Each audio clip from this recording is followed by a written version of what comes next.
Hey beautifuls. Jay here. It's very light here. I'm going to put my sunnies on for now. I'm just at this amazing health food store / tonic bar / healthcare clinic called Bottle Bar, which I think it's just changed its names. My friends Katie and Emma actually run this place. It's so amazing. I've been sitting here most of the morning. So amazing. You have to check it out. It's on the Gold Coast. Emma, what have you renamed this to? Kin and Tonics. Kin, K-I-N, and Tonics in Churn Park. It's awesome. I'll give you guys a little bit of I can turn it around. Look at it. How amazing is this place? And they have the best stuff in here. Like, if you want to go healthy and do healthy stuff, I'll give you guys a tour later. Before we end, I'll give you guys a little tour. So I wanted to speak to something really important. Let me know if you can hear me. If you can't hear me, well, let me know if you can't hear me. Or just let me know if you can hear me or not. Really important, because yesterday I put up a post about my experience of abuse. A little post, and I talk a lot about this, right? So it's I talk about it a lot.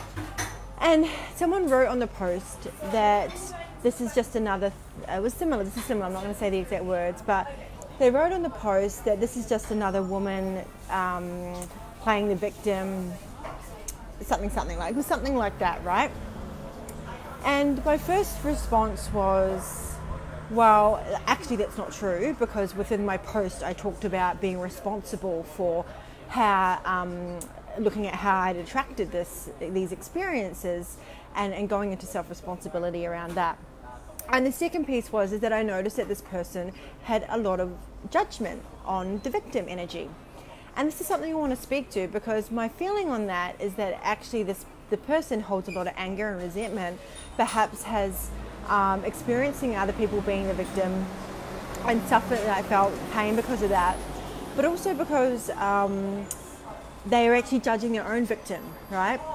So this is what I wanted to talk about, because what I'm really seeing is that there's emotional bypass going on. There's a lot of emotional bypassing, and this happens a lot. And what I mean by this is, if you tend to be a bit of a rescuer, if that is your pattern, so give me a hands up or give me a yes, I've been a rescuer. If this is a pattern that you run, if you run playing the rescuer and you tend to attract people into your life that seem to play the victim, let me know. And this has been my experience. So it was kind of interesting that this person commented on my post that I was playing the victim, when actually most of my life I've played the rescuer. It's been the other way, and if anything, I've been overly responsible for other people's behavior and taken on way too much than I actually needed to be responsible for. And there's a number of reasons for that, and I want to talk about that. But mainly what I wanted to really talk about is that what we actually have to do to get our deepest healing is we have to consciously access our victim. All right, we have to go into the feelings of what it feels like to be the victim, right? So when stuff happens to us, we get angry, we get frustrated, we get pissed off, we feel like a fucking victim, right? So what's happening is most people tend to, particularly if you've been a rescuer, most people have actually go into understanding why they've attracted it, what's the mirror, what do they need to be responsible for? But they're doing this as a form of emotional bypass, and they're actually not feeling the feels of what it feels like to be a victim of that experience. So actually, it's actually really important that we allow ourselves to be a victim. And I don't mean when I say you're actually going to go out and be a victim and play the victim. What I'm saying is to consciously access this victim. You're knowing that you're consciously accessing it, right? You know that you're doing this because you're doing it in a conscious way, because you're doing it for the purpose of healing. You're doing it for the purpose of feeling all the feels, feeling all the emotions, feeling all the anger, feeling all the resentment of being the victim of an experience, right? The key is that you're not going to stay there, right? You're not going to stay in that. But you need to do this so you're not emotionally bypassing. Now, a lot of my clients are mindset coaches. Like a lot of my clients are coaches, and they come to me because actually the wounds and the feelings they haven't felt. It's still stuck there in their body, and they don't understand why shit keeps happening to them. It's because they've bypassed the feeling that's stuck in the body, that's held in the body, the shame, the guilt, the anger. They're bypassing that. And what they have done is gone straight to the mind to understand it, to understand why this has happened, why does this happen to me, how did I attract it, what do I need to be responsible for? Obviously this is a mirror, rah, rah, rah. If you guys know what I'm talking about, let me know what it's like to go straight into the mind. And you're actually disassociating from the body and going into emotional bypass, right? And usually this is because that person is avoiding the feels, right? Avoiding the feels, the painful emotions, and is using the mind to disconnect from it. And also often they have a judgment on being the victim, right? So start to notice, like, how do you feel when someone comes into your life that plays the victim, or you see someone constantly in this victim story? Like, sometimes it can be really frustrating, especially if you're a rescuer. It's like, dude, just sort your shit out. Like, you know, I can clearly see what's going on for you. Why aren't you doing the work? Like, you're in your victim story, blah, blah, blah, right? So let me know, how does it feel when you see someone being in this victimization consistently? It's probably pretty frustrating for most of us, especially if you're someone that does the work to get out of that victimization yourself, and you can see it for other people. You almost want to like shake people and be like, it doesn't have to be this way. You can actually be responsible and start to be empowered from that responsibility. But what I think is really important is we have to notice that the judgments that we have on the victim, right? If we think someone is like bad and wrong for playing the victim, then usually what this means is that we are not allowing ourselves to access our own victim and consciously access the feelings and what it feels like to be the victim, right? It is only from first feeling those feels that we can then go into self-responsibility, that we can then go into understanding it, that we then can go into the mind to be like, okay, this is why this happened, right? This is what's really going on. This is why I attracted this. But if you were doing that before you felt the emotions, then you're emotionally bypassing, and you probably got a judgment on the victim. And the reason why you're attracting victims in your life is to show you this. So everything you judge is seeking to wake up into you. The people you attract into your life that you have judgments on, that trigger you, that part of you is seeking to wake up into you. Also, you'll be polarized. So if you're the rescuer, you will be polarized to people that play the victim, and the polarity creates attraction. And the reason for this is to create this is because you create these roles to keep yourself safe. So for me, as a child, I would have created this rescuer role to keep myself safe. And there's people in childhood who would have played the victim role to keep themselves safe. Like, they would have got attention or love when they played the victim, and they would have been like, okay, this is how I get love and attention, and this is what creates safety, is when I play the victim. And so what happens is, when you have the rescuer and victim, you guys just get to play out your roles together, right? And that feels safe, that feels like love, that feels like attention, and you get to play out these roles. And then you're like, oh, this person like loves and like gives me so much love and attention. Well, actually, you're actually just polarized, and you're playing off each other's roles with each other. It might feel like a soul connection, but it's more like a role connection, right? Oh, I just made that up. I like that. So it's kind of the same with work. I call things with my clients, I'm like, okay, you're either doing your role work or your soul work, right? And sometimes you can tell the difference. So sometimes you can think you have this deep soul connection with someone, but it's actually your two roles playing off against each other. So this is why you feel so attracted to someone that plays the victim or the rescuer, right? Right? So I would encourage you to have a look at some of your connections in your life and why you feel. And sometimes it can feel like a love, hate, or repulse and attract. And it goes into this intensity, like this emotional, role connection. Are you in a soul connection or a role connection, right? So your role connection would be what I call wound mate connection. You're actually there to play off each other's wounds, and until you heal those wounds and stop playing out those roles, then you're going to keep attracting people that are going to keep playing out those roles, right? Is this making sense, guys? I hope you're getting a bit of insight. So the key to actually stop attracting the victim is to own your inner victim. And what this means is, instead of avoiding looking at your shit, which is mostly the reason that rescue people, there's three main reasons why people rescue. Is A, it makes you feel valuable and worthy. If I can help you, then I feel good about myself, then I feel like I'm valuable, right? The second reason is that you get to avoid your own shit, right? You get to avoid, I'm going to focus on that other person. and they're going to take my time and energy, and then I don't really have to look at what's really going on. I don't really have to look at my shame and my pain and my anger and all the stuff that's being held in my body that needs to be felt, right? And the third reason is you're playing that role out, the rescuer, for safety, right? So those are the three main reasons that I've identified. And so they're the things you have to look at if you don't want to keep playing that role and keep attracting those connections that keep playing out over and over again. And there's intense toxic relationships, codependent relationships with the rescuer and victim. And so you identify these, and then once you identify these, you can choose to start showing up in your life differently.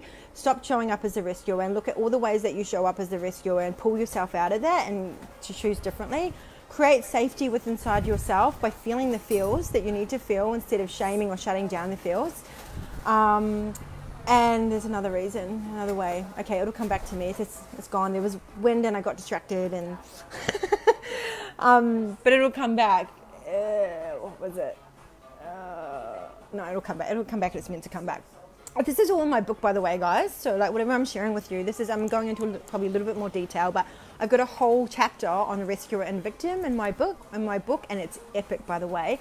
One of the things I also address in there is the victim as power. Okay, so what I mean by this is that the victim is used as a place of power, right, to get attention, to get love. And this is this unhealthy type of victim, right? So when I talk about victim, like owning your inner victim, this is when I talk about consciously accessing it to feel the feels and blame people and blame that person. Like, you're not actually going to go project and blame on them. Maybe you're going to journal them out, right? You're going to journal out all the things that you blamed them for. And this is in my book, by the way. I've got a whole exercise, which is epic in my book, around this, that clears a whole lot of shit. It's awesome, and it helps you feel all the feels and deep shit that's been held in your cellular memory for, like, I don't know, years and years, through your whole family lineage and all this kind of stuff. So basically, all the complaints, resentments, and projections that you have about someone, what you blame them for, and really get into the feeling of that. Like, it's okay. Like, it's like giving yourself full permission to feel the anger, to feel the resentment, to feel of what they did to you, like all this kind of stuff. Like, because you have to get that out of your system and out of your body. You have to feel it to heal it, right? If you emotionally bypass that shit, it's going to happen again and again, and then you're going to why you keep attracting the same thing over and over, because the universe is like, come on, do the fucking work, come on, like, start feeling the feels. If you don't feel the feels, we're just going to bring another roommate into your life until you feel the feels, right? Until you own your inner victim and start consciously accessing it and heal. Then we're going to keep bringing people into your life to show you all the ways that things that you still judge and are not owning in yourself, that need to be seen and need to be brought into love, right? So that's the key, right? Anything you're judging in someone else is seeking to be seen and to be loved in you, right? So when you see people come in and you're judging them, it's like, okay, what is this showing me inside of myself? What is wanting to be seen and loved here, and how can I do this? So that's the important piece there. I had something else to say. It's still not coming to me. I just trust it was meant to be shared. But I think it's really, like, I think that we have made this whole victim thing to be bad. So it was interesting when the guy commented on my post yesterday around the energy. Like, he had this really kind of like projecting energy onto the victim, and I knew that it's because he wasn't owning this and he hasn't felt the feels. He hasn't healed his resentment around women playing the victim, and he also wouldn't be feeling his feels around feeling victimized by women, right? So the other two pieces to that, and I think and in that experience, I did notice, I was like, well, actually it's okay to drop into the victim as long as you're not staying there, as long as you're turning that around. And eventually, once you've felt the feels, flipping it on its head and then looking at what is your part in this, and what is your part to be responsible for, right? And there's a big difference between self-responsibility and blame. Like, I feel like sometimes I talk about like enabling abusive behavior, and people are like, oh, it's not your fault, you know, you're not to blame. And I say there's a big difference between enabling and fault, huge difference. Again, I've got a whole section on that in my book. I cover like all of the stuff in there and take you through some really awesome practices as well, which I do in my programs and with my clients as well, and I help them to access this as well. So I think I deep dived into that for enough today. There's definitely more in my book in terms of some of this whole dot point thing, which is like, I'm super proud of this, because it's like one of those things you can just read each point and your mind will be like, aha, that's me, aha, oh my God, like you'll be like, now I understand why I do all these things I do, and why I'm attracting rude mates, and why the same shit happens to me. It's like, it'll blow your mind, I promise. And help you understand roommates and soulmates and all that sort of stuff. So obviously my book's not out yet, depending on when you're watching this. So if you do want to get a copy, there's a link there, or you can drop the word book below, and I will make sure you've got a link so that you'll receive a Facebook message when it's first released, because it will be a heavily discounted copy for my first release. For the first 48 hours or so, and I'd love you guys to be able to get that. And in the meantime, I'll give you my free 5-day healing program, which actually has this in it. Like some of the stuff I've talked about. It talks about the different patterns, the different roles that we play, and these like the rescue victim is just one pattern. Like there's so many others as well. So I talk a lot about the different codependent patterns that we play out. And how this is linked to abandonment and self-worth and rejection. Oh, I just remembered the thing. You know how I got distracted and I was like, what's that third thing? Self-worth is the first thing. the third thing, which self-worth ultimately is the first thing, right? So once you understand that you're worthy of love, just as you are, not for the role that you play, not because you play the victim, not because you play the rescuer, not because you're a healer and you help people. Once you really feel that you are worthy of love because you are, as you are, without you having to do anything at all, this is when you won't actually attract people who give you love and approval for the role that you play. Who'd be like, oh, you're such an amazing healer and you're such an amazing coach and you're like so good at helping people. You wouldn't even care about that shit because because you're not playing the rescuer role anymore. You're giving yourself that love and approval. You're accessing your own love and approval.